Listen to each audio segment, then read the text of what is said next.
Baik, Assalamualaikum warahmatullahi wabarakatuh. Alhamdulillahirrabbilalamin. Wassalatu wassalamu ala asrafil anbiya'i wal mursalin wa ala alihi wa sahbihi ajma'in. Asyhadu an la ilaha illallah, asyhadu anna Muhammadan abduhu wa rasuluhu la nabiyya ba'da. Eh, Teman-teman mahasiswa semua, alhamdulillah kita bisa bertemu kembali di pertemuan kedua untuk mata kuliah pendidikan kewarganegaraan atau kewarganegaraan. Nah, setelah kemarin pertemuan pertama kita kontrak kuliah, kalian mengetahui gambaran umum perkuliahan, maka di pertemuan kedua ini kita sudah mulai masuk kepada uh, materi utama. Nah, dan yang materi utama yang pertama pada pertemuan kedua ini adalah berkaitan dengan materi negara dan sistem pemerintahan. Seperti yang saya sampaikan di pertemuan awal, di gambaran umum perkuliahan awal, konsep negara dan sistem pemerintahan ini penting dipahamkan kepada setiap warga negara karena pada hakikatnya kita adalah bagian dari negara itu sendiri. Jadi sebagai bagian dari sebuah negara, maka sepatutnya kita paham, kita mengetahui tentang bagaimana mekanisme kerja, tentang bagaimana sistem pengelolaan, tentang bagaimana strategi-strategi atau kebijakan yang dikeluarkan negara dalam rangka menjalankan pemerintahannya. Nah, itu semua materi ini terangkum dalam negara dan sistem pemerintahan. Nah, ini akan kita bahas pada pertemuan kedua ini. Baik, teman-teman mahasiswa semua, kalau berkaitan dengan pengertian atau definisi negara, maka pada hakikatnya kalian ketika sejak SMA pun atau bahkan SMP, kalian sudah belajar tentang apa itu definisi negara. Beberapa pendapat yang populer itu dikemukakan oleh John Locke, kemudian Soltau, kemudian George Jelinek, atau Miriam Budiarjo dari Indonesia. Dari berbagai macam pengertian negara itu, kalau boleh saya simpulkan, negara itu mendefinisikan negara itu gampang. Ketika kita menyebutkan unsur negara, maka pada hakikatnya kita sudah mendefinisikan dari apa itu negara. Kalian masih ingat? Unsur negara itu ada dua. Ada unsur de facto, ada unsur de jure. Unsur de facto itu ada tiga. Ada rakyat atau warga negara, ada wilayah atau teritori, dan ada pemerintahan yang berdaulat. Tiga ini unsur de facto. Faktanya harus ada. Dan satu unsur de jure secara hukum, yaitu pengakuan dari negara lain. Nah, jadi ketika mendefinisikan negara, apa itu negara? Negara adalah suatu sistem di mana di dalamnya ada rakyat, ada wilayah, ada pemerintahan yang berdaulat dan diakui oleh negara lain. Maka itulah definisi negara. Ini. Jadi itu sudah merangkum dari keseluruhan pendapat-pendapat ahli yang mendefinisikan tentang negara. Sebelum kita berbicara jauh tentang negara, ada pertanyaan mendasar, mahasiswa sekalian. Pertanyaan mendasarnya adalah kenapa kita butuh negara? Kenapa? Bagaimana sih kalau negara itu nggak usah ada aja? Ini. Apa yang akan terjadi sih? Gitu. Nah, mahasiswa sekalian, setidaknya kita sebagai individu ataupun kita sebagai makhluk sosial, makhluk politik, itu kita butuh negara. Dan tiga alasan itulah yang menjadi dasar kenapa kita butuh negara. Ya. Pertama, kita sebagai makhluk individu.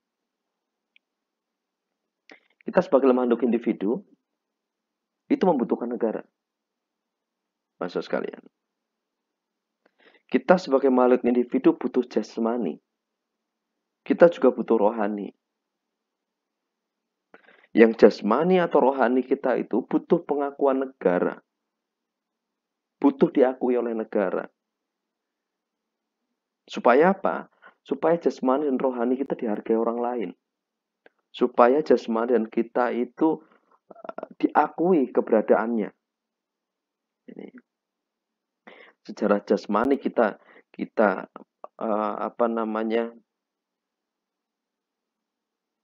melakukan kegiatan ekonomi, itu jasmania. Kita memiliki sesuatu, itu jasmania. Kepemilikan kita terhadap sesuatu, kemudian apapun kegiatan ekonomi yang kita lakukan, kita butuh negara sebagai pengakuannya. Karena kalau tidak ada negara, maka bisa saja jasmaniah kita itu terusi oleh orang lain. Jasmaniah kita terusi oleh orang lain. Atau rohaniah kita, seperti beribadah, kepercayaan, beragama, itu bisa saja terusi orang lain kalau itu tidak ada negara. Bisa saja secara rohani orang memaksakan agamanya kepada orang lain. Bisa saja orang melarang peribadatan orang lain. Nah, ini. Artinya secara rohani kita butuh negara. Baik secara jasmani sekalipun. Kita punya barang, kita punya motor, motornya diambil orang lain.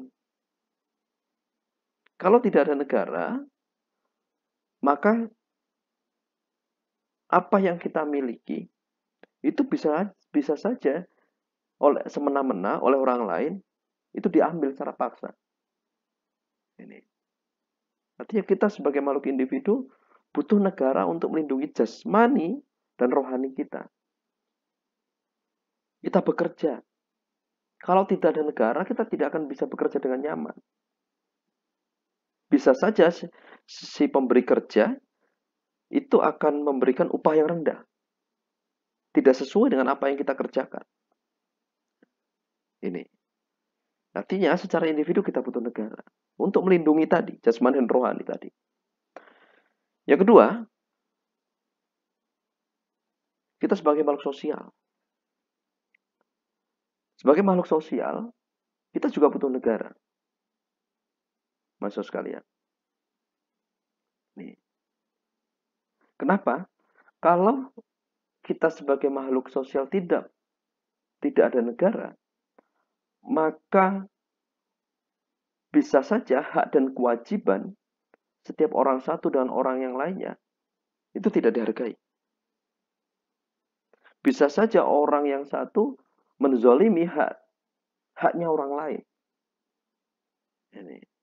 Saya ilustrasikan di gambar ini. Seorang bayi ini sudah sebagai sebuah makhluk sosial, dia tidak bisa memenuhi kebutuhan hidupnya sendiri. Bayi begitu baru lahir, dia tidak akan bisa makan sendiri. Dia tidak akan bisa mengganti popoknya sendiri dan tidak bisa mandi sendiri. Maka dia butuh bantuan orang tuanya. Ini. Si bayi sebagai makhluk sosial dan orang tua sebagai makhluk sosial, maka hubungannya perlu dilindungi oleh negara. Interaksinya juga perlu dilindungi oleh negara. Ini. Kenapa? Kalau negara tidak melindungi, bisa saja si orang tua menelantarkan anaknya. Si orang tua melantarkan anaknya. Atau bahkan mungkin membuang anaknya. Dan banyak kasus-kasus ini. Seperti ini. Kadang manusia ini bisa lebih kejam daripada binatang sekalipun. Segalak-galaknya harimau, dia tidak akan pernah membunuh anaknya sendiri. Atau membuang anaknya sendiri. Tapi manusia, itu kadang rela dan tega untuk membuang atau bahkan membunuh anaknya sendiri. Nah, hubungan-hubungan seperti ini perlu diatur. Perlu ada negara sebagai payung yang melindungi. Ketika tidak ada negara, maka tidak ada sebuah kewajiban secara hukum bagi seorang atau bagi kedua orang tua untuk merawat anak-anaknya. Maka ketika ada negara, si bayi, si anak ini terlindungi hak-haknya. Hak mendapatkan kasih sayang, hak untuk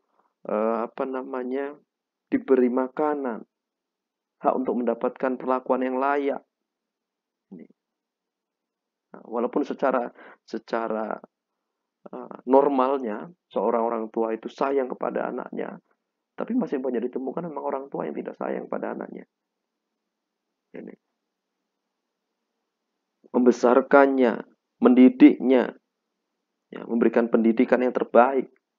Nah, ada negara di situ yang melindungi interaksi antara anak dan orang tua. Begitupun interaksi-interaksi yang lain antar sesama warga negara. Seorang pasien dengan dokter, ya, ketika tidak ada negara, maka dokter bisa bertindak semena-mena terhadap pasiennya. Atau kemudian uh, seorang seorang menteri, seorang pejabat, seorang bupati, wali kota terhadap terhadap warga negaranya, terhadap masyarakatnya, maka bisa saja bupati atau gubernur wali kota semena-mena ketika itu tidak ada negara. Maka sebagai makhluk sosial, kita juga butuh negara untuk melindungi interaksi kita, untuk melindungi hak dan kewajiban kita dari interaksi dengan sesama manusia ataupun interaksi dengan negara. Dan yang ketiga, ini yang paling berbahaya dari kita. Karena pada hakikatnya manusia itu juga makhluk politik. Kita semua ini makhluk politik, teman-teman semua. Kita semua pengen jadi nomor satu. Nggak pengen jadi yang kedua. Kita semua pengen menang. Nggak pengen kalah. Kita semua pengen dapat nilai yang terbaik, misalnya dalam mata kuliah. Nggak pengen dapat nilai jelek. Artinya ada persaingan di situ sebagai makhluk politik. Ada hasrat untuk berkuasa, ada hasrat untuk menang. Nah, ini. Bahkan kadang ketika kita pengen menang, ketika pengen jadi nomor satu, kadang kita rela untuk menjerumuskan orang lain. Ya, kita juga homo homini lupus. Kita ini serigala bagi manusia yang lain. Maka dalam konteks filsafat, hakikatnya tidak ada manusia yang bisa dipercaya. Ini. Kecuali dalam konteks agama adalah para nabi dan rasul atau para khalifah. Ini. Karena pada hakikatnya manusia itu adalah serigala manusia bagi manusia yang lain. Rela mengorbankan uh, orang lain asal tujuan cita-cita atau hasrat berkuasanya tercapai. Ini. Ya. Kita punya hasrat berkuasa itu. Dan kita sebagai makhluk politik juga butuh negara. Sebagai apa? Sebagai kontrol. Kontrol atas hasrat berkuasa dari masing-masing individu ini. Kalau tidak ada negara, maka yang terjadi adalah hukum rimba. Siapa yang kuat, siapa yang besar, dia yang menang. Ini mahasiswa sekalian. Tiga alasan secara khusus, tiga alasan kenapa kita butuh negara. Karena kita sebagai makhluk individu yang secara jasmani dan rohani itu perlu dilindungi oleh negara. Yang kedua, kita sebagai makhluk sosial di mana ada hak dan kewajiban dalam berinteraksi yang harus dilindungi. Dan yang ketiga, sebagai makhluk politik. Sebagai kontrol atas hasil berkuasanya kita masyarakat sebagai warga negara. Nah, ini. Maka dari ketiga hal ini secara umum negara itu ada untuk melindungi individu, wilayah atau sekelompok individu atau masyarakat yang lemah dari individu atau penguasa yang lebih kuat atau otoriter. Jadi untuk melindungi kesewenang-wenangan, untuk melindungi dari kekuasaan yang menindas. Jadi itu perlunya negara secara umum. Jadi negara pada hakikatnya seluruh negara dunia itu ada itu dalam rangka untuk melindungi individu, wilayah atau masyarakat dari individu, wilayah, dari individu, masyarakat atau bahkan penguasa yang lebih kuat atau yang otoriter. Nih. pada hakikatnya negara itu hadir untuk warga negaranya, untuk masyarakatnya. Ini konteks yang pertama. Kenapa kita butuh negara, masuk sekalian. Kemudian, kalau kalian masih ingat dulu ketika SMA, negara itu terbentuk karena adanya bangsa. Ya. Artinya bangsa ini menjadi salah satu syarat atau salah satu unsur bagi terbentuknya sebuah negara. Karena bangsa ini bagian dari rakyat tadi. Tidak akan ada negara kalau tidak ada bangsa. Nah, ini. Dia negara ini mau ngatur siapa kalau bangsanya tidak ada, kalau rakyatnya tidak ada. Ini. Nah, bangsa itu terbentuk dari skup terkecil, yaitu keluarga. Keluarga, banyak keluarga, kemudian gabung jadi satu, atau dikelompokkan menjadi satu, maka disebut klan. Klan ini kemudian memiliki kesamaan dengan klan yang lain, kemudian terbentuklah etnis. Etnis ketika berdiri dalam satu kekuasaan atau dalam satu tata kelola pemerintahan yang sama, maka disebutlah bangsa. Ini. Kalau saya sederhanakan, misalnya begini. Bangsa Indonesia, etnisnya Jawa atau sukunya Jawa. Klannya mana? Jawa, suku Jawa yang Jawa Timur, suku Jawa yang di Madura. Ini karena beda-beda. Ini.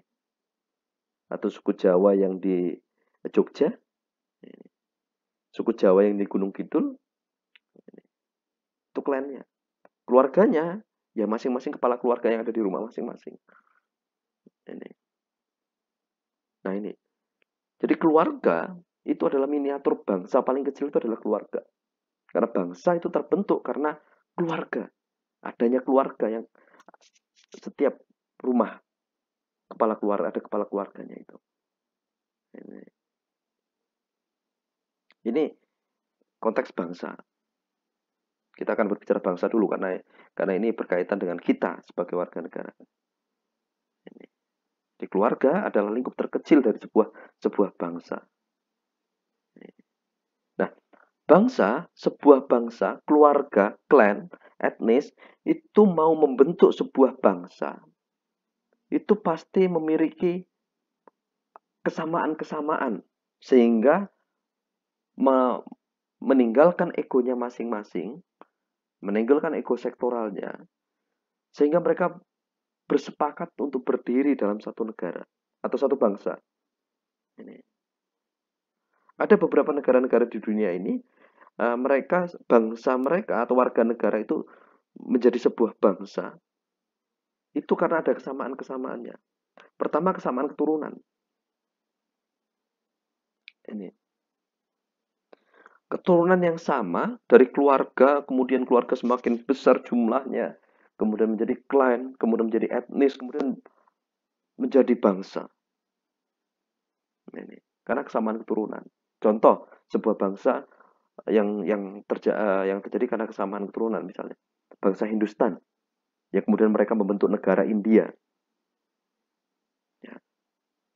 Orang Hindustan itu satu keturunan yang sama. Karena kesamaan keturunan yang sama, mereka kemudian membentuk suatu bangsa Hindustan, yang kemudian mereka membentuk suatu negara, Pakistan. Pakistan dan India dulu, tapi kemudian berpisah. Pakistan dan India itu dari keturunan yang sama, dari orang-orang Hindustan. Tapi kemudian mereka berpisah jadi dua negara yang berbeda, karena Pakistan itu tetap bersikukuh dengan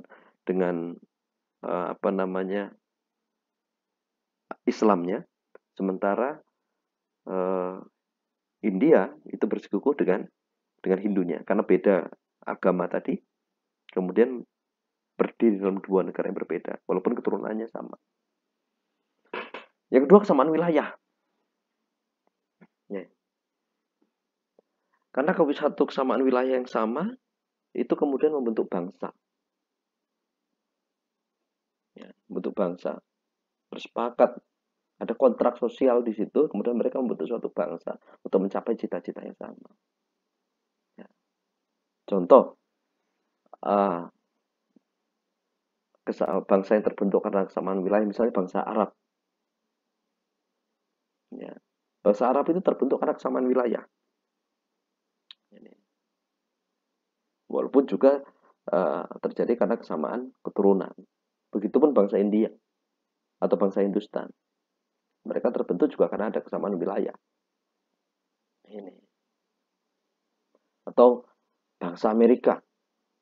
Itu juga mereka terbentuk karena kesamaan wilayah. Ya. Bangsa Mongol. Itu yang kemudian tentu karena kesamaan wilayah juga. Ini. Yang ketiga karena ada kesamaan bahasa. Bahasa yang sama itu juga bisa membentuk orang itu membuat sebuah kesepakatan sosial atau konstruk sosial yang bergabung bersama-sama untuk mencapai tujuannya bersama. Karena bahasa. Ini. Misal bahasa Inggris misal. Yang membuat konstruk orang-orang British, orang-orang Britania Raya atau bangsa Inggris. Ini. Atau Portugal atau Spanyol yang mereka masyarakatnya terbentuk karena kesamaan bahasa. Kemudian yang keempat karena kesamaan adat istiadat. Adat yang sama, budaya yang sama, itu juga bisa menjadi unsur pembentuk bangsa. Kesamaan politik itu juga bisa membentuk sebuah bangsa. Ada kesamaan politik misalnya. Misalnya karena sama-sama kelompok masyarakat itu dipimpin oleh seorang raja. Kemudian sekelompok masyarakat lagi dipimpin oleh anaknya raja tersebut. Ya, karena kesamaan politik, karena keturunan, kemudian karena politik bergabung. Ya. Atau misalnya yang dipakai cara Majapahit dulu untuk menyatukan wilayah-wilayah kerajaan di Nusantara. Raja Hayam Wuruk menikahi putri-putri raja dari kerajaan-kerajaan tetangga. Sehingga secara otomatis dari pernikahan tersebut kemudian bergabung menjadi sebuah kerajaan yang besar. Nah, itu unsur pembentuk bangsa dari sisi kesamaan politik. Selanjutnya adalah kesamaan perasaan. Ini rasa senasib sepenanggungan. Nah, ini. Karena pernah merasakan suatu hal yang sama, sehingga sekelompok masyarakat itu, sekelompok etnis, beberapa etnis kemudian bergabung menjadi sebuah bangsa. Dan yang terakhir adalah karena kesamaan agama. Kesamaan agama itu juga menjadi pendorong sebuah masyarakat untuk bergabung dalam satu bangsa yang sama. Nah, ini. Nah, bangsa Indonesia itu keturunannya berbeda. Wilayahnya terpisah-pisah oleh lautan. Bahasa daerahnya macam-macam. Adat istiadatnya berbeda. Secara politik pernah sama ketika disatukan oleh Sriwijaya dan Majapahit. Tapi kemudian setelah Sriwijaya dan Majapahit runtuh, kita kembali menjadi wilayah yang terpisah lagi. Agama di Indonesia bermacam-macam yang diakui. Nah, bangsa Indonesia sendiri itu terbentuk karena adanya perasaan senasib sepenanggungan sebagai akibat dari penjajahan. Artinya ada dampak positif dari penjajahan pada masa kolonial. Baik itu Belanda, Jepang, Inggris. Apa persamaannya? Persamaan perasaannya adalah ketika sama-sama merasakan penderitaan dijajah sehingga memiliki cita-cita yang sama bahwa dijajah itu tidak enak, bahwa merdeka itu lebih baik, sehingga cita-cita merdeka itu menjadi cita-cita bersama. Keras perasaan senasib sepenanggungan itulah yang kemudian memicu kita untuk semakin erat ikatan persatuan dan kesatuannya. Ya, kemudian membentuk sebuah bangsa Indonesia. Dan sepakat untuk mendirikan tata kelola pemerintahan, yaitu Negara Kesatuan Republik Indonesia. Nah, ini. Ya. Kita unik karena perasaan senasib sepenanggungan. Kita kita memiliki kita bisa berdiri dalam satu negara. Sederhananya begini. Kalau kalau kalian punya uh, si A dan si B pernah nembak pacar di hari yang sama, jadian di hari yang sama, kemudian putus di hari yang sama juga. Misalnya. Maka ikatan antara si A dan si B ini ada ikatan rasa senasib sepenanggungan. Apa rasa senasibnya? Pernah dijadian di hari yang sama, kemudian pernah uh, putus di hari yang sama juga. Itu ada rasa senasib sepenanggungan. Yang ikatan A dan si B ini pasti akan berbeda dengan ikatan dengan si C, si D, atau si E. Kenapa? Karena pernah merasakan ikatan senasib sepenanggungan. Nah ini, maksud sekalian. Dan itu yang terjadi pada bangsa Indonesia. Tapi sebagai akibat penjajahan. Nah ini yang saya bilang tadi, ini unsur negara. 3 unsur ini, rakyat, daerah, pemerintah, ini adalah unsur de facto. Dan 1, pengakuan dari negara lain itu adalah unsur de jure. Kemudian sifat organisasi negara. Negara itu punya sifat. Pertama, negara punya sifat memaksa. Ada kewenangan atau kekuasaan negara untuk memaksakan aturan-aturan, hukum-hukum yang diterbitkan oleh negara untuk ditaati dan dipatuhi oleh warga negaranya. Kamu berkendara di jalan raya, memakai helm, ya, bawa SIM, bawa STNK, itu dalam rangka kamu dipaksa oleh negara untuk mentaati peraturan-peraturan lalu lintas. Dan aturan lalu lintas itu bagian dari kebijakan yang dikeluarkan oleh negara, aturan yang dikeluarkan oleh negara. Nanti negara memaksa itu. Kamu dipaksa untuk taat pada aturan lalu lintas. Kenapa? Karena supaya memberikan toleransi, untuk memberikan hak dan kewajiban yang adil di jalan raya antara pengendara satu dan pengendara yang lain. Kamu dipaksa untuk taat. Kamu kalau tidak pakai helm, pasti ditilang. Sanksi tilang itu adalah bukti negara memaksakan aturannya untuk diberlakukan. Pelanggar-pelanggar aturan yang lain, misalnya aturan yang lebih berat, dipenjara, misalnya. Itu bukti bahwa dipaksa. Yang kedua, sifat organisasi negara adalah monopoli.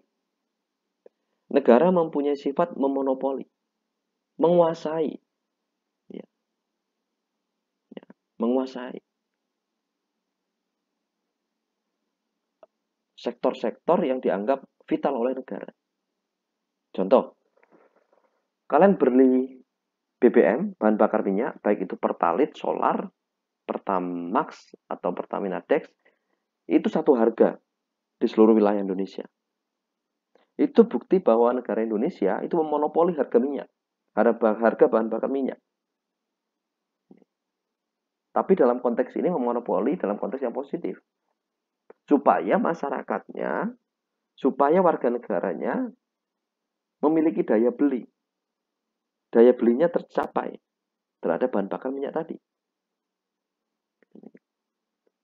Bayangkan kalau negara tidak memonopoli harga minyak. Maka harga Pertamax atau Pertalite itu antara Metro dan Bandar Lampung beda. Antara Lampung Timur dan Lampung Tengah beda. Ini. Atau terakhir kasus minyak goreng. Negara menetapkan minyak goreng satu harga, 1 liternya 14.000. Misal. Nah, itu berarti negara memonopoli harga minyak dengan tujuan agar terjangkau daya beli masyarakatnya, warga negaranya.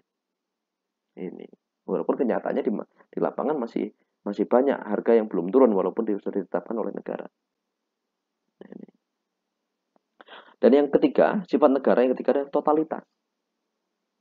Negara memberlakukan aturan, negara memberlakukan segala macam kebijakannya ini totalitas, menyeluruh di seluruh wilayah negara Indonesia. Ini. Jadi menyeluruh.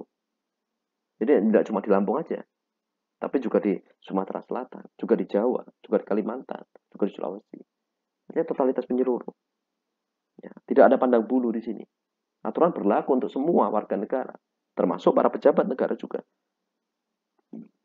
Ini, ini sifat negara. Kemudian yang selanjutnya adalah fungsi negara. Fungsi negara yang pertama adalah untuk menegakkan pertahanan dan keamanan, untuk melindungi warga negaranya dari ancaman dari luar, ya, dan ancaman dari dalam. Ini. Ancaman dari luar misalnya, uh, misalnya uh, secara nyata serangan perang dari negara lain, misal, atau yang tidak nyata misalnya ancaman-ancaman yang sifatnya merusak warga negaranya seperti narkoba dari luar, nah, misalnya, atau misalnya aplikasi-aplikasi yang tidak senonoh, misalnya yang bisa merusak mental warga negara di Indonesia. Nah, sebagai contoh misalnya Undang-Undang ITE. Undang-Undang ITE itu dibuat, informasi dan transaksi elektronik, itu dibuat untuk melindungi warga negara Indonesia dari berbagai macam ancaman-ancaman cyber yang bisa merusak masyarakat, generasi muda, ataupun warga negara pada umumnya. Sehingga orang tidak bisa serta-merta untuk mendapatkan popularitas, untuk mendapatkan keuntungan ekonomi, nyebar video porno, sehingga ditonton orang banyak, sehingga dapat reward yang banyak. Anda bisa. Karena itu bagian dari ancaman keamanan dan pertahanan. Negara memblokir melalui Kominfo, memblokir situs-situs yang berbau pornografi atau tidak senonoh. Itu fungsi negara. Ini. Nah. Selanjutnya adalah pengaturan ketertiban. Negara punya fungsi untuk mengatur ketertiban masyarakatnya. Ya, sebagai contoh kecil jalan raya tadi, undang-undang lalu lintas misal. Itu dalam rangka untuk mengatur ketertiban masyarakatnya. Ya. Negara berfungsi untuk memberikan kesejahteraan dan kemakmuran. BLT, bantuan langsung tunai, atau kemudian yang diberikan oleh PKH, nah, itu dari Kementerian Sosial, itu bukti bahwa negara mempunyai fungsi kesejahteraan. Negara menjamin harga 9 bahan pokok, dari mulai daging, kemudian minyak, telur, dan segala macamnya. Menetapkan harga eceran tertinggi, atau obat-obatan. Lihat di segala macam bentuk obat-obatan itu ya, terutama yang generik. Itu di belakangnya pasti ada headnya berapa, harga eceran tertinggi. Artinya harga jual tertingginya diatur oleh negara. Supaya apa? Supaya masyarakat sejahtera yang sakit bisa daya beli terhadap obatnya bisa tercapai gitu. Nah, ini itu dalam rangka fungsi kesejahteraan dan kemakmuran. Selanjutnya adalah fungsi keadilan. Negara itu ada dalam rangka untuk memberikan keadilan bagi masyarakat, bagi warga negara. Ya, yang salah harus dihukum, ini, supaya memberikan efek jerah dan tidak ada lagi yang membuat kesalahan yang sama yang merugikan orang lain. Ini fungsi negara. Nah, kita sebagai negara Kesatuan Republik Indonesia juga mempunyai tujuan umum yang ada dalam alinea keempat pembukaan Undang-Undang Dasar 1945. Ini tujuan negara kita. Melindungi segenap bangsa Indonesia dan seluruh tumpah darah Indonesia, dan untuk memajukan kesejahteraan umum berdasarkan kehidupan bangsa dan ikut melaksanakan ketertiban dunia yang berdasarkan kemerdekaan, perdamaian abadi, dan keadilan sosial. Ini tujuan kita sebagai sebuah bangsa. Tujuan kita sebagai sebuah negara. Nah, yang ingin dicapai oleh bangsa Indonesia itu ini cita-citanya. Inilah cita-cita yang pengen dicapai bersama. Jadi walaupun berbeda suku, berbeda agama, tapi karena dalam rangka untuk mencapai cita-cita yang sama ini, maka kita berdiri dalam satu bangsa dan satu negara yang sama. Nah, cita-cita ini lahir dari penjajahan. Ya. Sehingga kita rasa senasib sepenanggungan. Ya. Bahwa kita harus merdeka, mewujudkan perdamaian, menciptakan keadilan. Yang ketiganya ini harus bisa melindungi segenap bangsa Indonesia dan seluruh tumpah darah. Ini. Nah, ini. Oke. Ya, sekarang ke pemerintah negara. Kalau tadi berbicara tentang negaranya, sekarang berbicara masalah pemerintahannya, pengelolaan negaranya. Dalam sebuah negara, pengelolaannya itu dibagi menjadi 3 kekuasaan. Di Indonesia terutama. Atau beberapa negara lain. Juga yang memiliki kesamaan. Ada eksekutif, ya, ada legislatif, ada yudikatif. Eksekutif ini pelaksana undang-undang. Dia pelaksana pemerintahan. Legislatif itu perumus undang-undang, pembuat undang-undang, pengesah undang-undang. Dan yudikatif itu sebagai eksekutor pelanggaran terhadap undang-undang. Kalau di Indonesia, eksekutif ini adalah presiden dan jajarannya. Kalau di legislatif ini di Indonesia adalah DPR atau DPRD. Ini eksekutif ini presiden, gubernur, bupati, wali kota. Legislatif ini DPR, DPRD. Yudikatif ini Mahkamah Agung, Mahkamah Konstitusi, kemudian sampai ke pengadilan tinggi, pengadilan negeri, dan segala macamnya. Kalau kalian masih ingat dengan teori Montesquieu, ketiganya ini saling berhubungan satu sama lain, saling ada keterkaitan satu sama lain. Maka ketiga pembagian kekuasaan ini oleh Montesquieu disebut sebagai trias politika. Trias politika.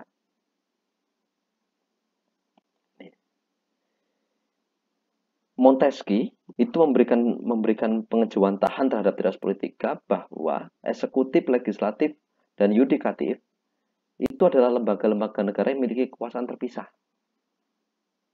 Tapi kekhasan trias politika di Indonesia, lembaga-lembaga ini memiliki kekuasaan terpisah, tapi dalam menjalankan pengelolaannya itu saling terkoneksi satu sama lain. Dan ini menjadi kekhasan di Indonesia. Eksekutif dan legislatif dipilih langsung oleh rakyat. DPR, DPRD, presiden, gubernur, bupati, wali kota semua dipilih langsung oleh rakyat. Ya. Tapi walaupun dipilih langsung oleh rakyat, keduanya memiliki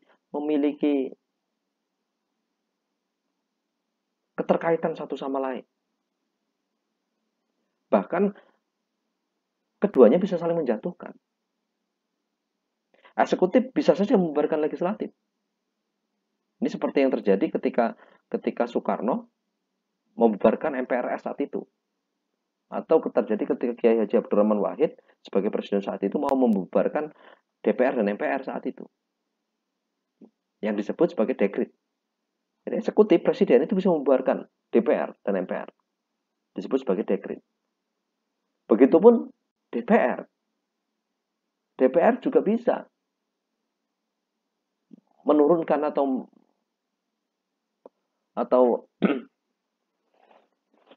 apa namanya, menurunkan jabatan presiden atau memberhentikan presiden yang disebut sebagai pemakzulan.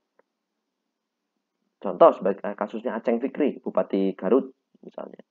Itu oleh DPRD-nya dimakzulkan, diberhentikan.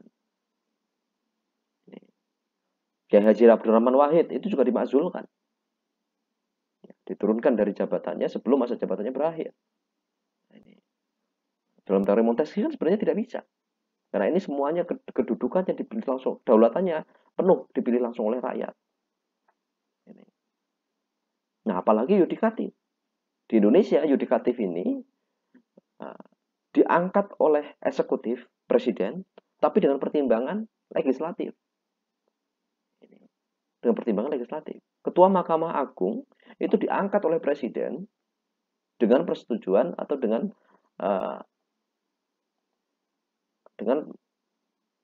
persetujuan DPR. Dengan rekomendasi DPR.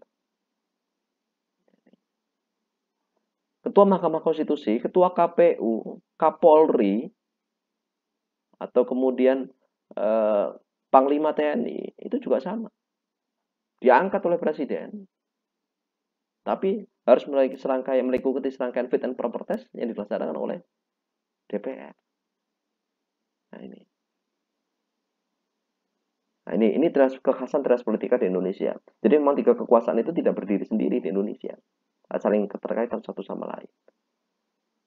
Maka di Indonesia independensinya juga juga karena ini menjadi bagian dari kekhasan, independensi terhadap setiap lembaga ini juga kadang susah untuk dibuktikan. Tapi apapun itu menjadi kekhasan. Atau contoh lain uh, dari kelemahan teras politika di Indonesia misal. Pasal 14 Undang-Undang Dasar 1945. Di situ disebutkan ada berdasarkan pasal 14 Undang-Undang Dasar Negara Republik Indonesia tahun 1945, Presiden Republik Indonesia berhak memberikan gerasi dan rehabilitasi dengan memperhatikan pertimbangan Mahkamah Agung, serta memberikan amnesti dan abolisi dengan mempertimbangkan Dewan Perwakilan Rakyat. Apa itu gerasi? Gerasi tindakan meniadakan hukuman.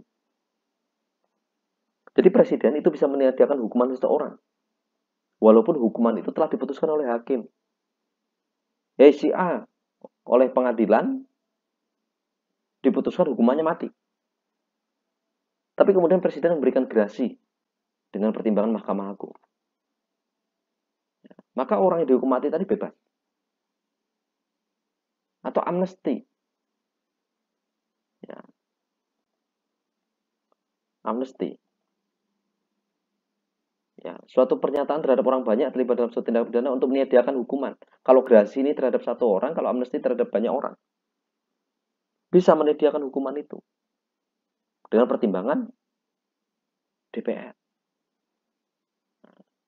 Artinya yudikatif sudah mengeluarkan keputusan, tapi bisa saja keputusan itu dipengaruhi atau dibatalkan oleh eksekutif, gitu.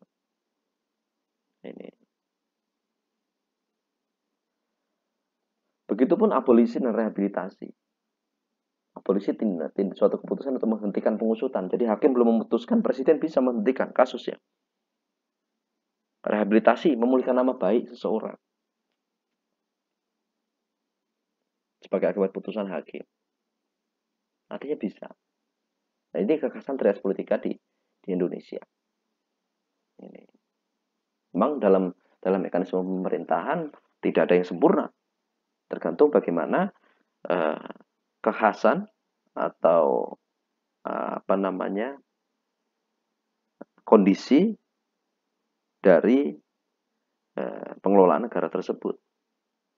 Ini. Selanjutnya ini berkaitan bentuk negara, bentuk pemerintahan dan sistem pemerintahan. Ini. Oke. Bentuk negara. Di dunia, bentuk negara itu ada 3. Pertama, bentuk negara unitaris atau kesatuan. Ya. Negara unitaris atau kesatuan ini adalah sebuah negara yang pengelolaannya terdiri atas pemerintah pusat dan pemerintah daerah. Di mana pemerintah pusat itu memegang kekuasaan dan kedaulatan tertinggi. Di pemerintah pusat itu memegang kedaulatan atau kekuasaan tertinggi dibanding pemerintahan daerah. Ini negara kesatuan atau unitaris. Ada istilah otonomi dalam negara kesatuan atau unitaris, tapi untuk urusan hukum dan untuk urusan hubungan luar negeri itu tetap menjadi bagian dari kedaulatan pemerintah pusat. Ini. Yang kedua, bentuk negara federal, serikat. Ya. Ini, serikat. Negara, pemerintah daerah, dan pemerintah pusat, kalau dalam pemerintahan federalis atau serikat, ya, itu berhak mengelola hukum sendiri. Ya. Maka di negara federalis atau negara serikat, pemerintah daerahnya nggak mau disebut sebagai provinsi, daerah-daerahnya nggak mau disebut sebagai provinsi. Mereka negara bagian, karena mereka mengelola secara penuh kegiatan atau hukum, kegiatan ekonomi, dan pengelolaan keuangan daerahnya. Tapi dalam hubungan luar negeri tetap melalui pemerintah pusat. Artinya negara federal atau negara serikat ini ada kelonggaran. Lebih ada kebebasan untuk memerintah daerah. Jadi ada otonomi yang lebih terhadap pemerintahan di daerah. Maka pemerintah daerahnya disebut sebagai negara bagian. Seperti contoh Amerika Serikat misalnya. Amerika Serikat itu pemerintahan pusatnya itu di negaranya Amerika Serikat, pemerintahan pusatnya di Washington DC, tapi masing-masing negara bagian, masing-masing daerahnya itu memiliki kekuasaan atau otonomi penuh masing-masing. Maka kadang tidak heran ketika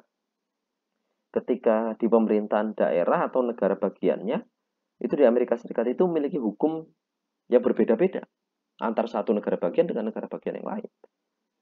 Di Los Angeles mungkin perjudian, pelacuran diperbolehkan, silahkan. Tapi misalnya di California, perjudian dan pelacuran itu dilarang. Di Texas, warga sipil boleh bersenjata, membeli senjata api. Tapi di negara lain, di Washington DC atau di Oklahoma, itu tidak diperbolehkan. Begitu. Artinya ada hukum yang dikelola sendiri, ada tata kelola yang dikelola sendiri secara penuh.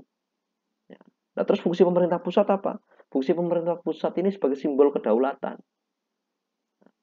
Dia sebagai penjalin perantara negara bagian ketika mau bekerja sama dengan negara-negara lain. Gitu.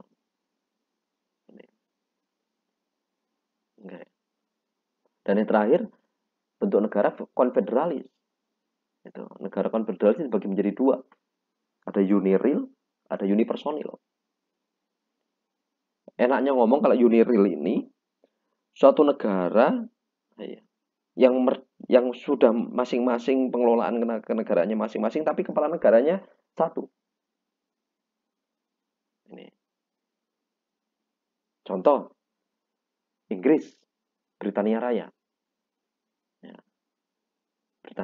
Britania Raya itu memiliki negara-negara yang merdeka, tapi kepala pemerintahan dan kepala negaranya tetap di Ratu Inggris. Di Inggris itu disebut sebagai the British Commonwealth, negara-negara persemakmuran Inggris.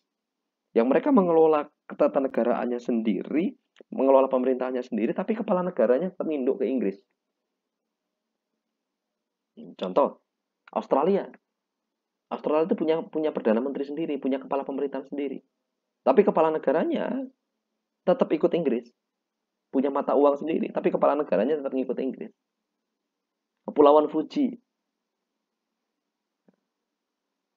Itu juga punya kepala pemerintahan sendiri, punya mata uang sendiri, tapi kepala negaranya ikut siapapun yang menjadi raja atau ratu Inggris. Gitu. Atau negaranya Gareth Bale misalnya. Irlandia misalnya. Irlandia Utara. Itu juga menjadi bagian dari the British Commonwealth, negara persemakmurannya Inggris. Merdeka, punya pengelolaan sendiri, punya mata uang sendiri, tapi nginduk kepala negaranya tetap kepada Inggris. Ini maksud sekalian, itu konfederalis, itu unireal. Atau ada lagi yang satunya namanya unipersonil. Unipersonil ini adalah negara yang merdeka mengelola keuangannya sendiri, kepala pemerintahannya sendiri, kepala negaranya sendiri, tapi mereka bergabung jadi satu negara untuk memperkuat sistem perekonomian, misal. Contoh, Uni Eropa. Uni Eropa ini gabungan dari negara-negara, sebagian besar negara Eropa, Jerman, Prancis, kemudian ada Portugal, ada Spanyol. Mereka punya kepala negara masing-masing, kepala pemerintahnya masing-masing, tapi kemudian bergabung dalam satu negara untuk memperkuat sistem perekonomian. Mereka membuat satu mata uang, namanya euro, untuk memperkuat sistem perekonomian di negara-negara Eropa. Atau contoh Uni Emirat Arab. Ini adalah gabungan di berbagai negara yang merdeka, tapi kemudian bergabung jadi satu untuk memperkuat sistem perekonomian, untuk memperkuat pertahanan dan keamanan. Gitu. Ini dilakukan. Yang kedua, bentuk pemerintahan. Bentuk pemerintahan itu ada dua. Kalau nggak republik, monarki. Kalau ada pemilu yang calonnya artinya jabatan kepala negara atau kepala pemerintahan itu ada kemungkinan atau ada peraturan yang mengatur bahwa jabatan kepala negara atau kepala pemerintahan itu harus berganti, maka itu republik. Ada pemilu yang dimana jabatan kepala negara atau kepala pemerintahan itu bisa diperebutkan oleh siapapun, maka itu pemilu, maka itu republik. Kalau kerajaan itu berarti kepala negaranya atau kepala pemerintahnya turun temurun. Ini.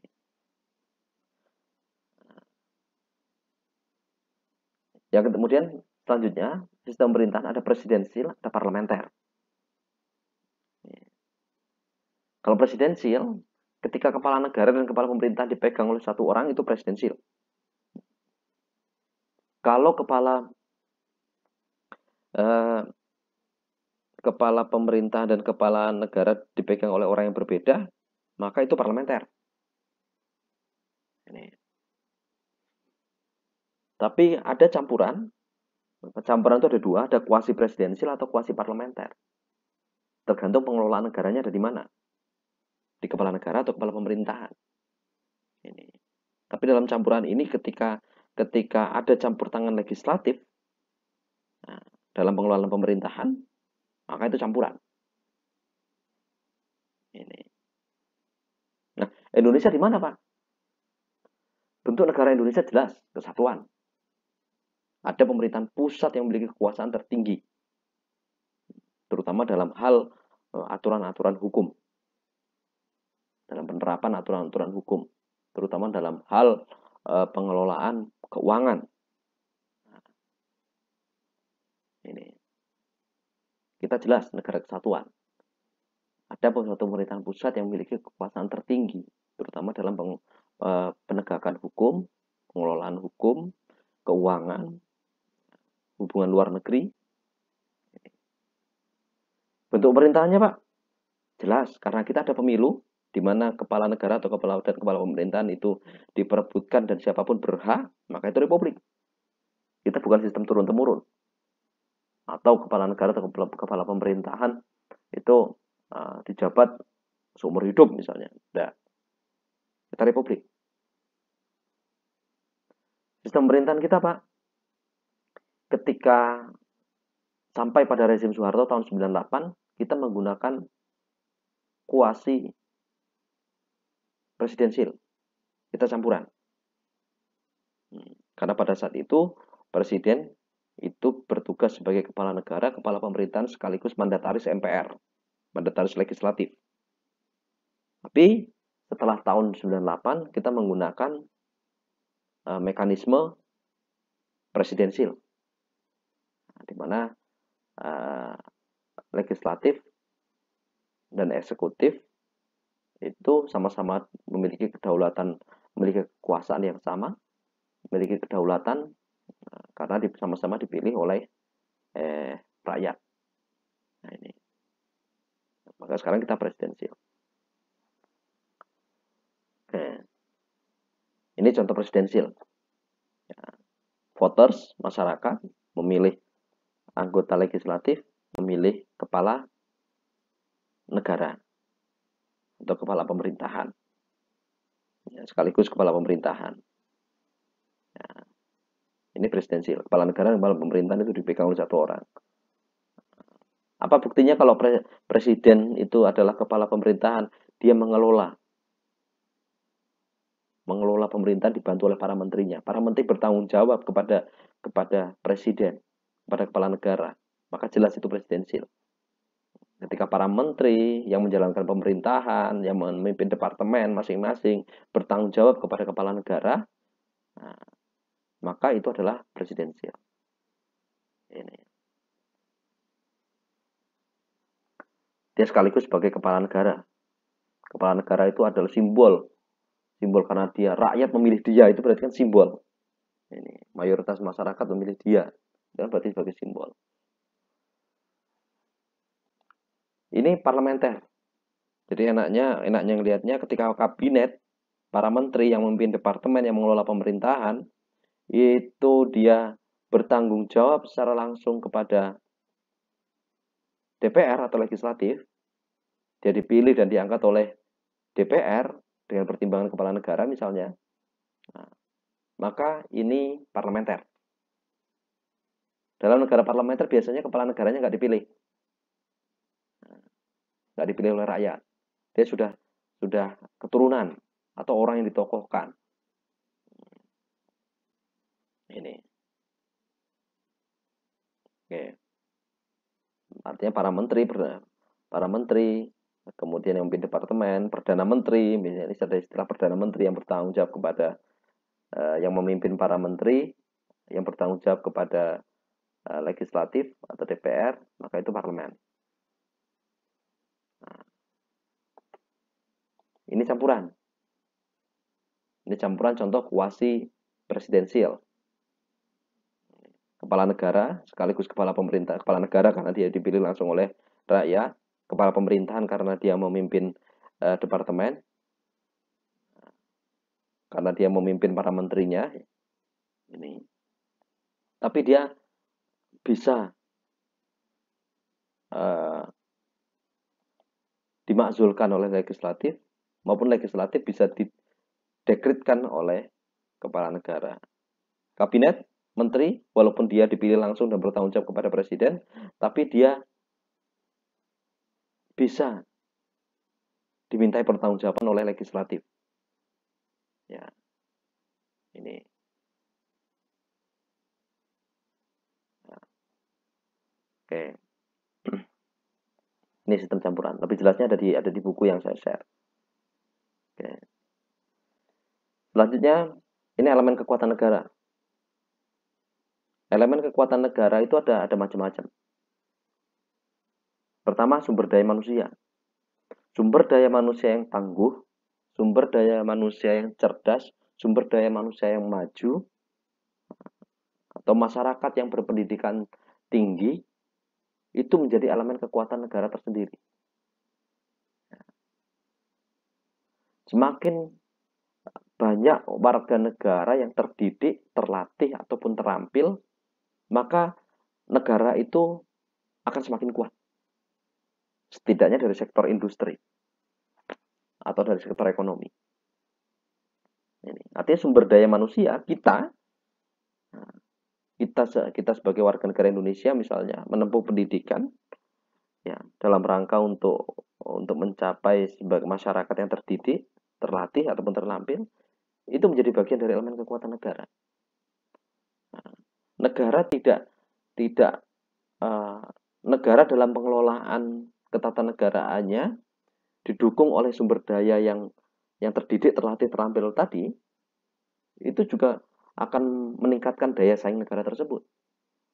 Ini. Dua, teritori negara, wilayah. Semakin luas negara itu, maka elemen kekuatan negaranya juga akan semakin kuat. Ini. Karena secara otomatis semakin teritori atau wilayah negaranya semakin luas, maka secara otomatis sumber daya alamnya juga semakin banyak. Kapasitas pertanian industri juga akan semakin luas. Sumber daya alamnya secara kuantitas juga semakin banyak. Ini elemen kekuatan negara. Elemen kekuatan negara dalam teritori atau wilayah. Ketika sumber daya alam, jelas. Ketika sumber daya alam melimpah di suatu negara tersebut, maka negara tersebut mempunyai daya saing. Mempunyai sesuatu hal yang menunjang perekonomiannya. Suatu hal yang menjadi daya tarik. Suatu hal yang membuat suatu negara itu mempunyai bergaining terhadap negara lain. Misalnya Indonesia dengan batu baranya, Indonesia dengan pertambangannya. Ini kan membuka peluang bagi negara lain untuk meningkatkan investasi di negara kita. Itu ya, secara otomatis meningkatkan devisa, menyerap lapangan kerja. Dan itu menjadi elemen kekuatan negara. Pertanian industri, ketika suatu negara mampu memenuhi kebutuhan pokoknya sendiri, itu menjadi bagian dari elemen kekuatan negara. Ketika suatu negara mampu mengekspor kebutuhan bahan pokok pada negara lain, itu juga menjadi sumber perekonomian yang menjadi kekuatan negara, yang menunjang kekuatan negara. Ataupun industri. Jepang itu wilayahnya kecil, tapi industrinya maju. Ketersediaan bahan baku besi, ketersediaan minyak bumi Jepang itu jauh bila dibandingkan dengan Indonesia. Tapi masyarakat, tapi pengelolaan industrinya baik di Jepang. Jadi walaupun mereka tambang biji besinya sedikit atau bahkan mungkin tidak ada, tapi mereka bisa membuat mobil, bisa membuat perangkat elektronik. Walaupun nggak ada tambang nikel, tapi mereka bisa membuat perangkat-perangkat elektronik, baterai, dan segala macamnya. Yang diekspor seluruh negara di dunia bahkan. Industri di Jepang menjadi daya tarik tersendiri negara tersebut. Dia menjual manufaktur. Ya. Jadi dia beli bahan baku, dia olah, kemudian dia jual menjadi bahan jadi. Ini kemudian selanjutnya militer. Semakin kuat militer suatu negara, maka itu menjadi disegani oleh negara lain. Jadi elemen kekuatan negara. Yang terbaru adalah konflik Rusia dan Ukraina. Gitu ya. Ini. Ya, kekuatan militer itu tentu saja membuat segan negara lain. Gitu loh. Ya. Rusia itu sebenarnya tidak berambisi untuk Ukraina. Tapi karena presiden Ukraina ini mau melanggar perjanjian antar kedua negara, maka Rusia menyerang Ukraina. Ukraina kan dulu ketika merdeka dari Uni Soviet atau Rusia saat ini, boleh merdeka, diperkenankan merdeka, asal dia tidak tergabung dalam NATO, tidak tergabung dalam koalisi North Atlantic Treaty Organization itu, tidak tergabung di Uni Eropa. Itu, maka silakan merdeka. Tapi kemudian presiden yang saat ini, Zelensky, itu kemudian berambisi supaya Ukraina masuk kepada NATO, berambisi supaya Ukraina masuk ke Uni Eropa, yang secara otomatis itu mengusik Rusia. Gitu. Ketika Ukraina menjadi anggota NATO atau Uni Eropa, maka negara Rusia, ketika pengaruh NATO dan pengaruh Uni Eropa sampai kepada Ukraina, maka secara otomatis itu mengganggu kedaulatannya. Nah ini, maka diseranglah Ukraina oleh Rusia. Artinya semakin militer kuat, maka dia akan disegani. Lihat Korea Utara. Ngomong sebebas-bebasnya ngomong Kim Jong Un, Amerika Serikat nggak akan berani nyerang Korea Utara. Kenapa? Walaupun dia negara katakanlah miskin atau segala macam, tapi dia punya nuklir. Dia punya persenjataan yang mumpuni untuk menyerang Amerika dari jarak jauh sekalipun. Ini tentu dengan didukung oleh sekutu-sekutunya. Dan negara-negara dunia sekarang berlomba-lomba untuk mencari sekutu yang paling kuat, untuk mencari teman-teman yang paling kuat. NATO itu dibuat dalam rangka untuk melindungi anggotanya, baik yang lemah bergabung dengan yang lemah, kemudian bergabung dengan yang kuat sehingga menjadi kuat. Dan yang terakhir adalah elemen tidak terwujud. Elemen yang tidak terwujud ini menjadi bagian dari kekuatan negara juga. Ini. Apa contoh elemen yang tidak terwujud ini? Penokohan. Ini terjadi kalau di Indonesia misalnya ketika zaman Soekarno. Penokohan Soekarno itu luar biasa. Sehingga Indonesia itu disegani oleh bangsa lain, dan juga disegani oleh masyarakat Indonesia sendiri. Ini elemen yang tidak terwujud. Ini. Di Korea Utara, sosok Kim Jong Il, Kim Jong Un, Kim Il Sung itu menjadi sebuah elemen kekuatan tersendiri. Ya. Bahkan masyarakat sana mendewakan tiga tokoh ini. Ini. Nah, ini. Kemudian ini elemen kekuatan negara. Kemudian ada lagi ini yang terakhir, relasi agama dengan negara. Nah, kita kadang bingung apa peran negara terhadap agama dan apa peran negara terhadap agama terhadap negara ataupun negara terhadap agama. Antara agama dan negara itu ada tiga relasi, ada tiga keterkaitan, ada tiga hubungan, ada tiga kategori hubungan. Pertama, paradigma integralistik, di mana agama dan negara adalah sebuah kesatuan yang tidak terpisahkan. Hukum negara ya hukum agama ya hukum negara. Itu paradigma integral. Ini terjadi di negara-negara yang basisnya agama, misal Arab Saudi. Nah, misal kalau yang Katolik misalnya di Vatikan. Ini.